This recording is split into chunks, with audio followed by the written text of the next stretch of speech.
What's up, Bud Light fam? It's the Bud Light Bros coming at you with video number 28. 28 of our YouTube series. And this week we're bringing you Our top 5 Quentin Tarantino movies. Yeah, Top 5. Quentin Tarantino film. Alright, let's get into it. Number 5. We got Jackie Brown. Jackie Brown. Jackie Brown came out in 1997, and it's basically about a flight attendant who is working with her arms dealer boss, which is Sam Jackson. Sam Jackson, and in one of the runs that she does to smuggle cash and stuff for him, she gets pinched, and the FBI wants to track her down and she'll find out who she's working for and find out the main head and all that stuff. Mm-hmm. So they devise a plan to a sting operation to get to capture Ordell and stuff like that. So now she's like, well, if I turn in my boss, I'm gonna get killed by my boss, and if I don't help out the cops, then I'm going to jail for a really long ass time. So she's like, what do I want? Stool pigeon or jail? Yeah, so basically she gets bailed out of jail on a bond, and the bondsman actually becomes really enamored with her, and so he finds out about her, whatever, and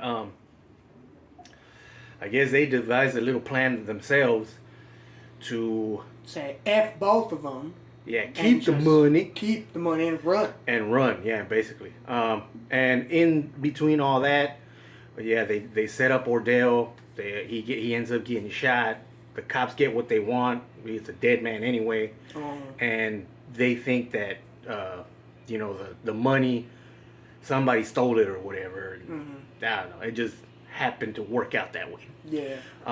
The interesting thing about this movie though, Jackie Brown, is that that's why it's number 5, because it's actually shot in the South Bay, so semi-local to kind of where we're at, in the Torrance area, Redondo Beach area, place like that, and a lot of the movie was filmed in Del Amo Mall. In Del Amo Mall, yeah. Uh-huh. So I mean, now with the years, Del Amo Mall has been through a lot of renovations and stuff. Mm-hmm. So a lot of the original architecture that was used in the movie isn't there anymore. But like the food court scene, that was that was in the movie. They used the food court. Some of the movie was shot at LAX, but a lot of like the parking lot at the airport parking lot is just it's actually filmed at the parking structures of the Del Amo Mall. So yeah, good film though. Watch that. Jackie Brown. And that starred Pam Grier, Sam Jackson, De Niro, right? Robert De Niro, mm-hmm. And some other people. But again, that's why that's number 5. All right, number 4. Number 4, we got Inglourious Basterds. Mm-hmm. Inglourious Basterds came out in 2009. So, Inglourious Basterds is about how it's the first year, I think, of the Third Reich, mm-hmm. Germany taking over, France and invading all that stuff, and it's their counterpart, the Allies. What's his name? Brad Pitt. He's a sergeant or a commander or something on his little army, and he's like over here. He's like, yeah, we're fighting off these goddamn Nazis. I'm sick and tired of these Nazis. And they show a scene where he tells all his platoon or recruits or whatever you call them, and he's like, if you work under me, you give me 100 scalps of 100 Nazis. Mm-hmm. I want them scalps. I want them Nazis dead. So, but yeah, and then they're going up against what's his name, Hans Landa, which is played by Christoph Waltz. Man, He what- stole that movie. what man. a goddamn actor, man. That's masterful. His work is so on point.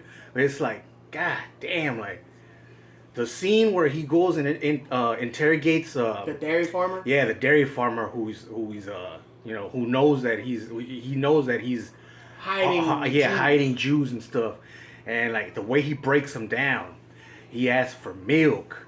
He's like, "May I smoke in your house?" Like he's so like just like a gentleman, but a ruthless ass fool. Stone cold killer. Yeah. And like he'll start talking to you nice, like if he's your best friend or something, and then out of nowhere he'll just be like, "Show me." Point to the boards where they are hiding. I know you are hiding enemies of the state. Show them to me now, or die. And it's like, what the? He's like, man. And you know that fool starts breaking down, and he starts shedding tears, and he's like, he just they're tells underneath them, the yeah, floorboard, and man. all this stuff. He's like, point to them, do not make it obvious. And then he's just like, you know, Down there. and then he's like, okay, now we will go on pretending that this never happened, and I will act like I'm on my way. Well, thank you very much. You were a gracious host, but I must leave now. And meanwhile, he's over here telling all Like his right as men, soon like, as he walks out the door, like. point your goddamn arms and fire at my when I tell you to. And like, goddamn, that's crazy. And that's how we meet the character of Shoshana, where she's she's the only one that gets to get away, and she's running down the field, and Hans is like looking at her through the barrel of his pistol, where he's like, she ain't gonna do shit anyway. She ain't gonna be nothing. Run away, little Fraulein. Yeah. And and then, you know, I mean, if you haven't seen the movie, spoiler alert, but then she's the one that ends up killing everybody and herself by Yeah. setting her goddamn theater on fire. Yeah. Yeah, but before that, there's a scene where where Hans meets her, and she's an adult now, but of course she has a double identity, or she has a different identity because they presume she's a French girl, and that owns the cinema, and then he's interrogating her just to make sure that she's cool, and pretty much because Hitler was gonna use that cinema, so that's why he's making sure everything's on point. yeah, and then she's you know, she's right there, and she's like composing herself as best as she can. And Hans is like, okay, well, I don't find anything crazy about you. You're fine. Let's eat a strudel. And then he orders a strudel, and then she's about to eat, and then he's like, oh, we must wait for the cream. And then they bring the cream, and then it's something about movies with like with utensils and cutlery and dishes clapping against each other. That's just like so ASMR, and it's like he's over here putting the cream on that nasty ass French pastry and stuff. It looks all dry and whatever, and the cream looks all crappy too. I'm not even a desserts guy, so maybe that's why. But the way this fool eats it, Lando's like, oh. And he's like, oh. And he's all just looking at her like, what do you think? I'm like, yeah, it's not the best. And he's all eating and stuff, and he gets his little cigarette, like, all properly and shit. Like, all right, well, we'll see you at the theater. And then Shoshana just looks around and is like, this fool left already? Oh my gosh, she starts breaking down, all crying. Starts crying. You killed my family, you bastard.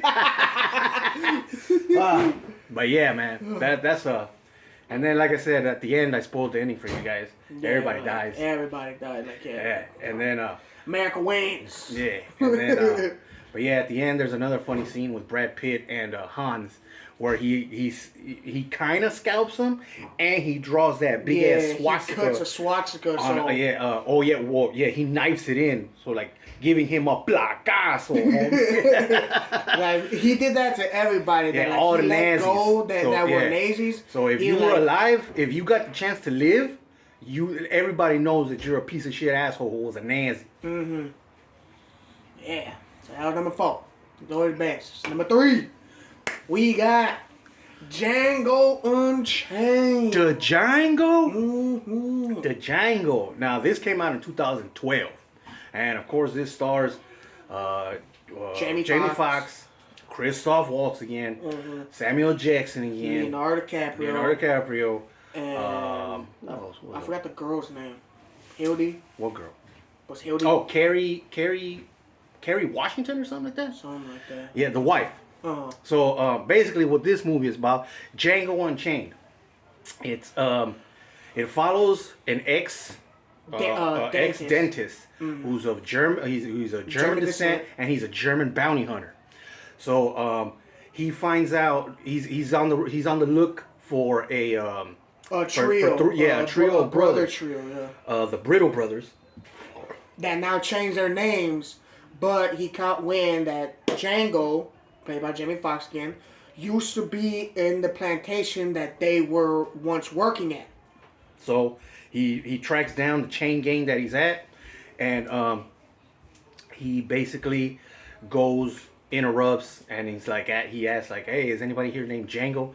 And he's like, in the back, "I am." And then he's like, "Hey, I need to ask you a few questions." And then I guess the chain gang guys, the leaders or whatever you call them, he's like, you, the hell out of here, mister. These are slaves that we're in transport to whatever." And he's like, "Please, sir, shut the F up. I'm not here to conduct business with you. I'm here to conduct business with this gentleman right here." And then he's like, "That there is my property," or some bull stuff like that. And then, whatever, he ends up. He shoots one of the guys. Shoots one, and the other one, he shoots the horse or something to and where it falls on him, which is hilarious. And it's crushing him. And I think at the end he kills him too. Yeah, he shoots. No, he lets the slaves that he freed kills them. Oh yeah, whatever. Yeah. Yeah. So whatever. So he takes Django because he asks him like, "Do you know the Brittle brothers? Can you identify them? If you see them in a field, can you point them out to me?" And he's like, "Yes, okay." Hop on my goddamn horse and carriage. We're gonna hop go on that horse, and then let's roll. We'll clean you up, and then we'll devise a plan, and then we'll take him down, and whatever. So then well, right there he becomes a free man. Well, I believe so, because before he killed the guy, I think he bought him or something. I don't know, whatever. Yeah. But like but he's a freeman, so now he's a freeman, and whatever, they go to the plantation, they kill the Brittle brothers, and then they were now under the Ellis brothers. Yeah, and then what was his name in that movie? Schultz, Dr. Schultz, Dr. King Schultz. Yeah, so he's like, "Hey, I'm gonna pay you for this," and then he's like, now that you got some money in your pocket, well, what are you gonna do? And he's like, I don't know, but I want to go get my wife out of and go free her. She's still working at some plantation or something. So he's like, "Why don't we do this? Help me through the winter. We'll catch more bad guys. You'll make some more money. And then before you go on your way, I'll actually help you come up with a plan to get your wife." Yeah. So, they do that. They look up where she's at first. And then in the book it said she was sold to a Miss Your Candy. Miss Your Candy from Candyland in Chickasaw County. I forgot what goddamn state that was. Yeah, I think it was Tennessee or something like that. I think. I want to say Tennessee. Yeah, it was in the South. Yeah. Of course. But yeah, then they go, they come up with this plan because they talk about, we can't go into another man's house and just tell him, "Hey, I want to buy her." We have to make up a plan. So they find out that he's a Mandingo fighter. I guess he's the owner of Mandingo fighting. He's like a Dana White of UFC. He's like of Mandingo fighting. He's like a promoter or something. He has a stable of fighters. So they try to get Black Jesus or Black Black Eskimo Zeus, Joe. Eskimo Joe, yeah. And whatever, man. Like Eskimo Joe. Yeah, and then whatever, they're at the dinner table, they're talking all these deals, and he's like, 12,000 for Eskimo Joe. And he's like, "But like you have a Mr. something, I have a Mr. You have a Mr. Tuttle, I have a Mr. Tuttle. So it's gonna take about 5 days to make the paperwork come back and that." But in the meantime, they're like, "Oh, I want to take Broomhilda with me." Yeah, because she had a German master, so she learned German, can speak it, and that's was his way of trying to get him to sell her to Dr. Schultz because they're both German and they could get along better. Yeah, so to speed up everything, Monsieur Candy learns from Steven, my boy, from his house guy, the main guy, who's a black, by the way, and he acts like Uncle Tom. Uncle Ruckus, or what's his name? Yeah, Uncle Ruckus. Uncle Ruckus from Boondocks. From Boondocks. Yeah. If you've seen Boondocks, you know what the hell we're talking about. Yeah. But he yeah, loves he's the like, white man. and man, the banter that he has with Django and Monsieur Candy and all this and all that, like that fool is hilarious. Sam Jackson is hilarious in this movie. And he's the one that finds out it's like, hey, like he don't want no Mandingo fight. He came for that bitch right there. For his wife. Like they know each other. So then like I don't know what they are, but they always look at each other. Those dumbasses couldn't hide it. Yeah. They're over here looking at each other like two love puppies and shit. Like stupids. Like make it like believable that you don't know each other. Anyhow. So yeah, that fool Monsieur Candy of course is pissed. So he's like, you came here for the right N-word and stuff, because spoiler alert, a lot of N-words get dropped in this movie. So, Leonardo DiCaprio was like, he's like, slams a table, and then like actually the crazy part is like he breaks a champagne glass and actually cuts himself. But the sheer professionalism of his acting is like he didn't stop. That cut was real. Yeah. But and he's all bleeding and stuff, and he's just like he continues with his monologue and stuff and all his lines. Yeah. And like man, one of the sickest scenes you'll ever see in a movie. Yeah. And then so whatever they pay the $12,000 for Broomhilda von Schultz. Yeah, Jeff Broomhilda now, and then she becomes a Freeman.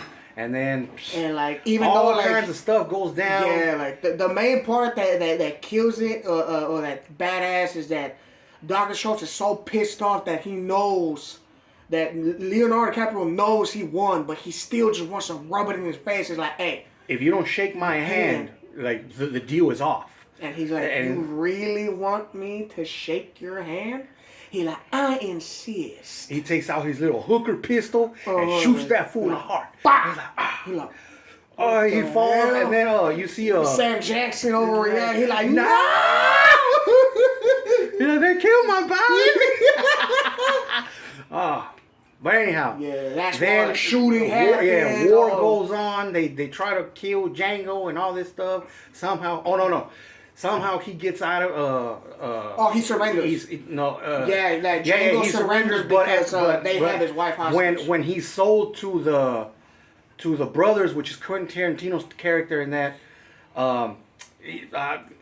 you gotta watch it to a minefield. Yeah. To the miners, which is Quentin Tarantino and his brothers. Yeah. And then he outsmarts them dumbasses, and you just gotta see that part. And then he comes back, blows up the house, kills everybody and they mamas.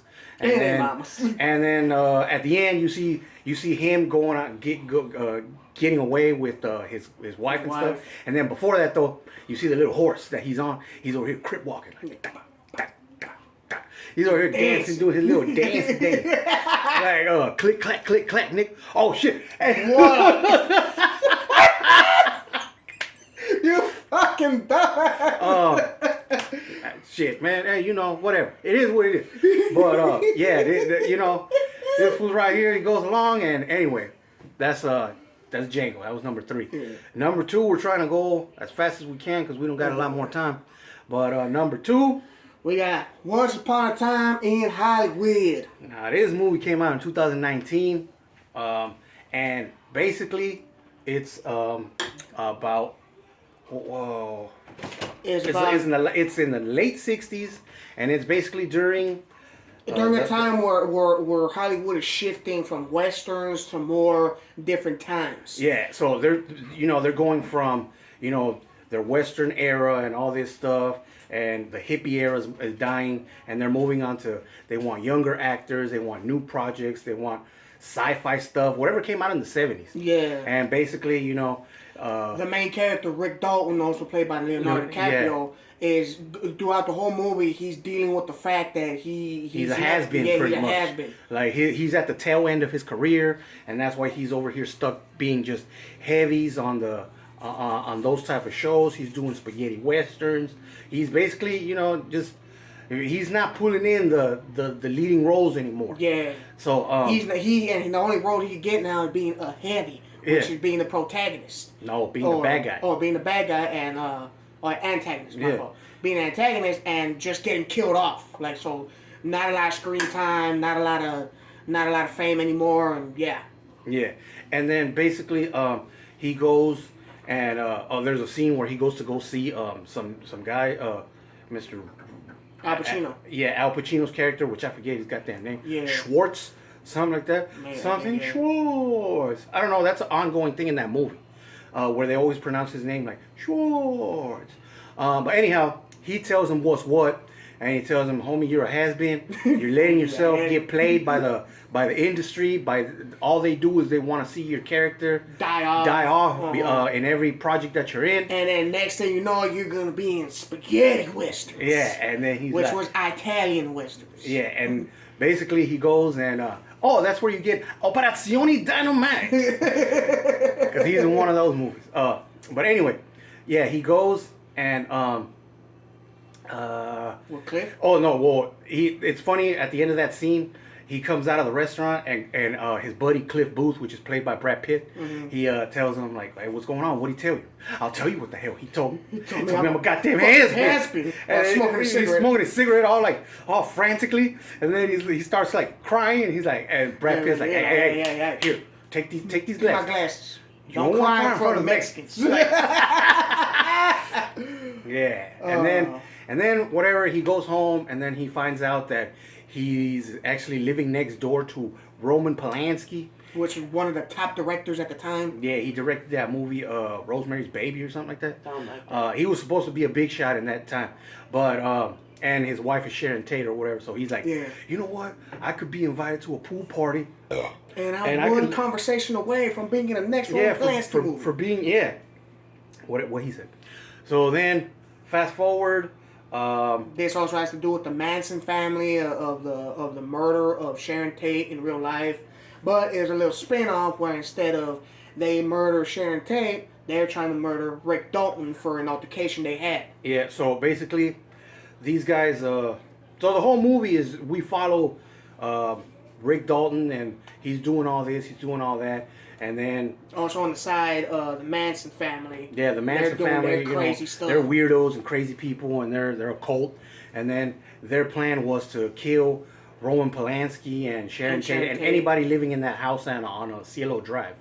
And so the hippies go up there. They're sent by Manson, and then they have an altercation with Rick Dalton because they have a rusty ass shit bucket, and it's making all kinds of noise. The muffler's all fucked up, and Rick Dalton comes out. He's like, pissed. You goddamn hippies! He's like, I pay a bunch of property taxes right here, and you come here for a joyride?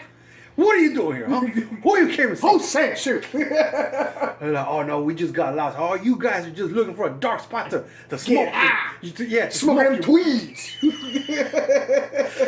So he yells at him. He makes him go back. And he's just standing out there with a small ass robe and his blender filled with a margarita.